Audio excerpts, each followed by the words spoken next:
അപ്പോൾ പൃഥ്വിരാജ് മോഹൻലാലിനെ ചങ്ങലക്കിട്ടിട്ട് അങ്ങ് അഭിനയിക്കാൻ വിട്ട പോലെ എനിക്ക് ഫീൽ ചെയ്തത്. അതിൻ്റെ ഒരു ചെറിയൊരു ബുദ്ധിമുട്ടുകൾ എനിക്ക് കണ്ടുകൊണ്ടിരിക്കുന്നുണ്ടായിരുന്നു. പിന്നെ ഖുറേഷിയുടെ ആ ഒരു കോസ്റ്റ്യൂം ലാലേട്ടൻ അത്ര ആപ്റ്റായിട്ട് എനിക്ക് ഫീൽ ചെയ്തില്ല. നേരെ മറിച്ച് തിരിച്ച് സ്റ്റീഫനിലോട്ട് വരുമ്പോൾ അത് അടിപൊളിയായിരുന്നു. പക്ഷെ അത് ഖുറേഷിലോട്ട് വന്നപ്പോൾ എനിക്ക് പേഴ്സണലി അത് ഇഷ്ടപ്പെട്ടില്ല.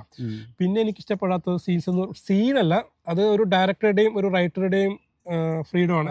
ലൈക്ക് ടൊവിനോയുടെ ക്യാരക്ടർ, അതായത് ലൂസിഫറിൽ അത്രയും ഇമ്പാക്റ്റ് കൊണ്ടുവന്ന, അത്രയും ഒരു ലെവലിൽ കൊണ്ടുവന്ന ഒരു റോളായിരുന്നു ജതിൻ രാംദാസിന്റെ റോൾ. പെട്ടെന്ന് ഒരു ഗ്രേ ഷെയ്ഡ് കൊടുത്തപ്പോൾ അതെനിക്ക് ദഹിക്കാൻ കുറച്ചൊരു ബുദ്ധിമുട്ട് തോന്നി. ആസ് എ ടോവിനോനെ എനിക്ക് ഇഷ്ടമുള്ള ഒരു ആക്ടർ ആയതുകൊണ്ട് കൂടി ആയിരിക്കാം മേ ബി അതെനിക്ക് ചെറിയൊരു നെഗറ്റീവ് ഫീൽ ചെയ്തതാണ്. പിന്നെ പോസിറ്റീവില് ഞാൻ മറ്റേ ഇത് പറഞ്ഞില്ല കേട്ടോ, ഫൈറ്റ് സീന് പലരും മിക്സഡ് അഭിപ്രായം പറഞ്ഞാണ്. പക്ഷെ എനിക്ക് ഭയങ്കരമായിട്ട് ഇഷ്ടപ്പെട്ടായിരുന്നു. നമ്മളൊരു ഫോറസ്റ്റിലെ fight scene. At the same time എനിക്ക് ക്ലൈമാക്സിലെ ഫൈറ്റ് സീൻ അത്ര ഇഷ്ടമായില്ല. കാരണം അത് മോഹൻലാൽ പറഞ്ഞ ക്യാരക്ടർ ചെയ്യേണ്ട ഫൈറ്റ് അല്ല അത്. അതല്ലെങ്കിൽ തന്നെ ഒരു മസാല സിനിമകളിലൊക്കെ ലാസ്റ്റ് ഒരു ഫൈറ്റിൽ അവസാനിപ്പിക്കുന്ന ഒരു ഫീൽ കിട്ടി.